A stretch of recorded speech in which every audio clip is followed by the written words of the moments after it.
தமிழ் சினிமாவினுடைய மூத்த இயக்குனராக இருக்கக்கூடிய பாரதி ராஜா ஜூன் மாதம் 10ஆம் தேதி அன்னைக்கு உடல்நலக்குறைவு காரணமாக சென்னை நீலாங்கரை வீட்டில் இருந்து சிகிச்சை பெற்று வந்த நிலையில் சிகிச்சை பலன் இல்லாமல் அவர் பார்த்திங்கன்னா மரணம் அடைஞ்சிருந்தார். ஸோ அவருடைய இறப்புக்கு பார்த்திங்கன்னா நிறைய பிரபலங்கள் இரங்கல்கள் தெரிவிச்சிட்டு இருந்தாங்க. ஸோ தமிழக அரசு சார்பில் அமைச்சர் நிர்மல்குமார், அமைச்சர் வன்னியரசு, தேனி மாவட்ட ஆட்சியர் வைத்தியநாதன், திண்டுக்கல், தேனி மாவட்ட காவல் கண்காணிப்பாளர்கள் இவங்க எல்லாருமே பார்த்திங்கன்னா பாரதி ராஜாவுடைய இறுதி சடங்கில் கலந்துக்கிட்டாங்க அப்படின்றது குறிப்பிடத்தக்க ஒரு விஷயம். அது மட்டும் இல்லாமல் பாரதி ராஜா சாருடைய இறப்புக்கு தமிழக அரசு சார்பில் அவருக்கு முழு மரியாதை செலுத்தப்படும் அப்படின்னு தமிழக முதலமைச்சர் ஜோசப் விஜய் அவர்களுடைய அறிவிப்பின்படி அதே மாதிரியே அவருக்கு அரசு மரியாதையும் செலுத்தப்பட்டதுங்க. ஸோ அதாவது 72 குண்டுகள் முழங்க பாரதி ராஜா உடலுக்கு தமிழக அரசு சார்பில் அரசு மரியாதை செய்து அவருடைய உடல் பார்த்திங்கன்னா நல்லடக்கம் செய்தாங்க. அவருடைய உடல் பார்த்திங்கன்னா அவருடைய சொந்த ஊரான தேனி மாவட்டத்தில் அவருடைய பண்ணை வீட்டில் தாங்க நடந்தது. ஸோ அவருடைய கடைசி ஆசைப்படி அவருடைய உடல் அவருடைய பண்ணை வீட்டிலேயே நல்லடக்கம் செய்தாங்க. இப்போது பாரதி ராஜா சார் அவருடைய மருமகள் மீது எந்த அளவுக்கு பாசம் வச்சுருந்தாரு அப்படின்ற மாதிரி ஒரு சில விஷயங்கள் எல்லாம் வெளியாகி இருக்குது. ஏன்னா நம்ம பாரதி ராஜா சாருடைய இறுதி சடங்களே பார்த்துருப்போம். நந்தனா ரொம்பவே கத்தி அழுதுருக்காங்க. நந்தனா மட்டும் கிடையாது, அவங்களுடைய 2 மகள்களுமே ரொம்ப தேம்பி தேம்பி அழுத காட்சிகள் எல்லாம் நம்ம பார்த்தோம். ஏன் நந்தனா இந்த அளவுக்கு எமோஷ்னலாக இருந்தாங்க, இவ்வளோ தூரம் அழுதுருக்காங்க அப்படின்னா அந்த அளவுக்கு பாரதி ராஜா சார் நந்தனா மேலே ரொம்ப பிரியமாக இருந்திருக்காரு. ஏன்னா தன்னுடைய மகனுடைய மனைவிங்கும் போது மகனுடைய பாதி அப்படின்றதுனால அவங்களுக்குரிய மரியாதையை முழுசாக பாரதி ராஜா சார் கொடுத்துருந்தாரு. ஸோ தன்னுடைய மகனுடைய மறைவுக்கு அப்புறமாவும் மருமகளுக்கு தேவையான எல்லா விஷயங்களையுமே தான் பையன் இருந்தால் என்ன செய்திருப்பாரோ மருமகளுக்கு அது எல்லாத்தையுமே இவர் ஒரு அப்பா ஸ்தானத்தில் இருந்து செய்து கொடுத்துருக்காருங்க. ஸோ அப்படி என்னெல்லாம் செய்திருக்காரு. அது மட்டும் இல்லாமல் இவர் சொத்தில் ஒரு பங்கே நந்தனாவுக்கு கொடுத்த மாதிரிலாம் தகவல்கள் வெளியாகி இருக்குது. ஸோ அதெல்லாம் எந்த அளவுக்கு உண்மை, என்னெல்லாம் அப்படி செய்திருக்கிறாரு அப்படின்றத பற்றியெல்லாம் இந்த பதிவு நம்ம தெளிவாக பார்க்கலாம்.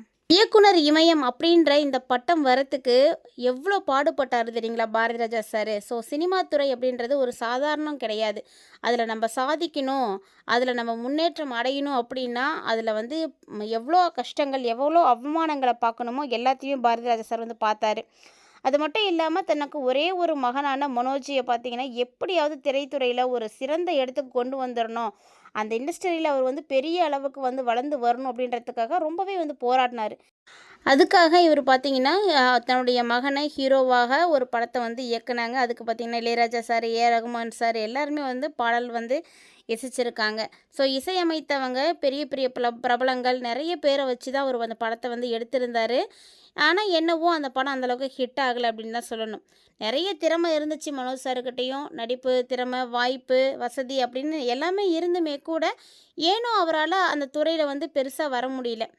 இருந்தாலுமே கூட விடாமல் நீ போராடணும் அப்படின்றதுக்காக நிறைய கேரக்டர்ஸை எடுத்து பண்ணார், நிறைய ரோல் பண்ணார். சின்ன ரோலாக இருந்தால் கூட அதை சிறப்பாக பண்ணி கொடுக்கணும் அப்படின்னு மனோஜ் சார் ரொம்பவே கஷ்டப்பட்டார். ஸோ அதுக்கப்புறமா அவர் ஒரு இடத்துக்கு வந்தார். நல்ல ஒரு நடிகராகவும் இயக்குனராகவும் இருந்த அவர் பார்த்திங்கன்னா கொஞ்ச நாளைக்கு அப்புறமாவே மாரடைப்பால் உயிரிழந்தார். ஸோ அவருடைய இழப்பு பார்த்திங்கன்னா எல்லாருக்கும் ஒரு மிகப்பெரிய அதிர்ச்சியாக இருந்தது. ஏன்னா மனோஜ் ஒரே ஒரு மகன் தான் பாரதி ராஜா சாருக்கு.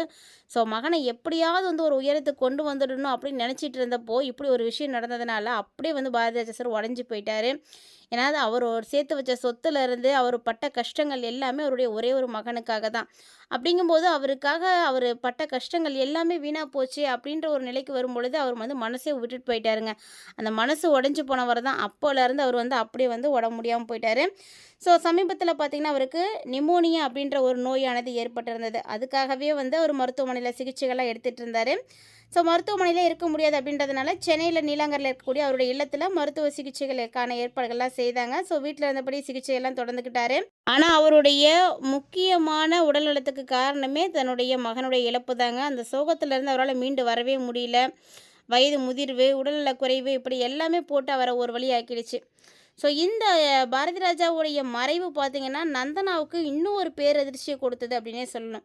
ஏன்னா 2025 கடந்த மார்ச்ல பார்த்தீங்கன்னா, தன்னுடைய கணவரான மனோஜ் சார் வந்து உயிரிழந்திருந்தாரு. மனோஜ் உயிரிழந்த அந்த சூழ்நிலையில, அந்த துயரத்தில இருந்தே அவங்க இன்னும் மீண்டு வரல. அந்த 1 இயருக்குள்ளேயே உடனே அவருடைய அப்பாவான பாரதிராஜா சார் இப்ப இறந்திருக்காரு. ஸோ பாரதிராஜா சார் இப்படி உடனே வந்து இறப்பார் அப்படின்லாம் யாருமே எதிர்பார்க்கவே இல்லங்க. ஸோ இது பார்த்தீங்கன்னா, நந்தனாவுக்கு ரொம்ப ரொம்ப பெரிய ஒரு மன கஷ்டத்த கொடுத்தது. ஏன்னா நந்தனா வந்து ரொம்ப நல்ல பாண்டிங் பாரதிராஜா சாரோட இருந்திருக்கு. ஸோ முதல்ல இவங்களுடைய காதல் பயணங்கள் எப்படி ஆரம்பிச்சது, இந்த நந்தனா யார் அப்படின்றத பத்தி நம்ம ஒரு சில விஷயங்கள் பார்க்கலாம். நந்தனா வந்து வேற யாரும் கிடையாதுங்க. இவங்க வந்து கேரளால இருக்கக்கூடியவங்க. ஸோ பாரதிராஜா சாருடைய ஒரே ஒரு மருமகள். மறைந்த மனோஜினுடைய காதல் மனைவி. ஸோ இவங்க பார்த்தீங்கன்னா, எங்கேருந்து வந்தவங்க அப்படின்னா, கேரளாலேருந்து வந்தவங்க தான். ஸோ இவங்களும் ஒரு நடிகை தாங்க. ஸோ ஏபிசிடி, சக்ஸஸ்ஸு, சாதுரியன் அப்படின்ற ஒரு படத்தெல்லாம் வந்து கூட தமிழில் நடிச்சிருந்தாங்க. ஸோ இதில் பார்த்தீங்கன்னா, சாதுரியன் அப்படின்ற படம் நடிக்கும்போது தான் மனோஜ் சாரோட இவங்களுக்கு வந்து காதல் ஏற்பட்டிருக்கு. ஃபஸ்ட்டு இவங்களுடைய காதலை போய் மனோஜ் சார் வந்து பாரதிராஜா சார்ட்ட சொன்னப்போ அவர் வந்து அக்செப்ட் பண்ணிக்கவே இல்லையாம். அதுக்கப்புறமா போய் கேரளாலேயே போய் நந்தனாவை பார்த்து பேசினதுக்கு அப்புறமா அவரை வந்து ரொம்ப பிடிச்சி போச்சாம் நந்தனாவை. நந்தனாவை பிடிச்சி போனதுனால இந்த காதல் திருமணத்துக்கு அவர் ஓகே சொன்னார். ஸோ முறைப்படி வந்து அவங்க கேரளாலேயே வந்து மேரேஜ்லாம் முடிச்சுட்டு ரிசப்ஷன் மட்டும்தான் சென்னையில் வந்து நடத்தினாங்க. ஸோ அதுவுமே ரொம்ப பிரம்மாண்டமாக பாரதிராஜா சார் நடத்தி கொடுத்தாரு. அதாவது தன்னுடைய மகன் ஆசைப்பட்டுட்டான் அப்படின்றதுக்காக நந்தனாவையே வந்து மனம் முடித்து வைத்தாருங்க. ஸோ அவங்களுடைய லைஃப் வந்து ரொம்ப சந்தோஷமாக சூப்பராக இருந்தது. மனோஜ் இருந்த வரைக்குமே பாரதிராஜாவுடைய ஃபேமிலிக்கு எந்த ஒரு கஷ்டமும் கிடையாது. பாரதிராஜா சாருக்கு மகள் இருந்தாலுமே கூட மகளை விட ஒரு படி மேலே மருமகளை தான் அவர் வந்து பார்த்துட்டு இருந்திருக்காரு. ஏன்னா அந்த அளவுக்கு அவருக்கு மனோஜ் சாரை பிடிக்கும். மனோஜோடைய குடும்பம், அவருடைய மனைவி, அவருடைய குழந்தைகள் அப்படின்னு பார்க்கும் பொழுது மகளுக்கு செய்கிறத விட ஒரு பங்கு மேலே தான் வந்து மருமகளுக்கு வந்து செய்திருக்காரு. ஸோ மருமகள் வந்து எப்போ வந்து மகன் போனாரோ அப்போவே அவரும் வந்து உடஞ்சி போயிட்டாரு. ஸோ இது பெருசாக பார்த்தீங்கன்னா, இப்போ நந்தனாவுக்கு தான் இது மிகப்பெரிய இழப்புன்னு சொல்லணும். மனோஜ் இறந்ததே வந்து அவங்களால வந்து தாங்கிக்க முடியாது. அதுலேருந்தே அவங்க இன்னும் மீண்டு வந்திருக்க மாட்டாங்க. உடனே மாமனாரையும் வந்து இழந்துட்டாங்க அப்படிங்கும்போது எல்லாருமே கத்தி கதறி அழுதுருக்காங்க. ஸோ இவர் பார்த்தீங்கன்னா, பாரதிராஜா சார் மகனுக்காக என்ன செய்ய முடியுமோ அது எல்லாத்தையுமே மருமக கிட்ட கொடுத்துருக்காரு. ஸோ அசையும் அசையா சொத்துக்கள், நகை இப்படி எல்லாமே நிறைய வாங்கி கொடுத்துருக்காரு. நந்தனாவை பார்த்தீங்கன்னா, அந்த அளவுக்கு அவருக்கு வந்து பிடிச்சி போயிடுச்சு. ஸோ தன்னுடைய மகனை வந்து விரும்பி வந்திருக்காங்க. நல்ல பொண்ணு, நல்லா பார்த்துக்கணும் அப்படின்ற ஒரு அபிப்பிராயத்துக்கு பாரதிராஜ் சார் எப்போ வந்தாரோ அப்போலேருந்தே நந்தனாவுக்கு நிறைய விஷயங்களை வந்து செய்திருந்தார். ஸோ மனோஜ் இருந்திருந்தா கூட இவ்வளோ தூரம் செய்திருப்பாரா, செய்ய விட்டுருப்பாரா அப்படின்னு தெரியல. ஆனால் அந்த அளவுக்கு பாரதிராஜா சார் பார்த்திங்கன்னா நல்லாவே வந்து நந்தனாவை பார்த்துக்கிட்டாங்க. ஸோ ஒரு சில காரணங்களால், குடும்ப பிரச்சனையால் மனோஜ் சார் எப்போ போனாரோ அப்போலேருந்து இவங்க வந்து அந்த அளவுக்கு வந்து நெருக்கம் இல்லாமல் பிரிஞ்சிருந்திருக்காங்க. இருந்தாலுமே பாரதிராஜா சார் அவருடைய கடமையை சரியாக தாங்க செஞ்சுட்டு போயிருக்காரு. ஸோ மகளுக்கு என்ன செய்யணும், மனைவிக்கு என்ன செய்யணும், மருமகளுக்கு என்ன செய்யணும் எல்லாத்தையுமே வந்து பார்த்து பார்த்து செய்துட்டு போயிருக்காரு. ஸோ அப்படிப்பட்ட ஒரு மனுஷனை இன்றைக்கி இந்த உலகம் வந்து இழந்திருக்கு. இவர் செய்த விஷயங்களையெல்லாம் இப்போ வந்து கேட்கும்போதும் பார்க்கும்போதும் ரொம்பவே வந்து மனசுக்கு ரொம்ப உருக்கமாக இருக்குது. பாரதிராஜா சார் மருமகளுக்காக செய்த விஷயங்கள் எல்லாமே வந்து பெருமைத்தக்க வகையில் இருக்குது. யாரெல்லாம் பெருமைப்படுறீங்க அப்படின்றத மறக்காமல் கமெண்ட் பண்ணுங்கள். இந்த மாதிரியான அப்டேட்ஸ்லாம் நீங்கள் தொடர்ந்து பார்த்து தெரிஞ்சுக்கிறதுக்காக மறக்காமல் நம்ம சேனலை சப்ஸ்கிரைப் பண்ணிவிட்டு ஃபாலோ பண்ணிக்கோங்க.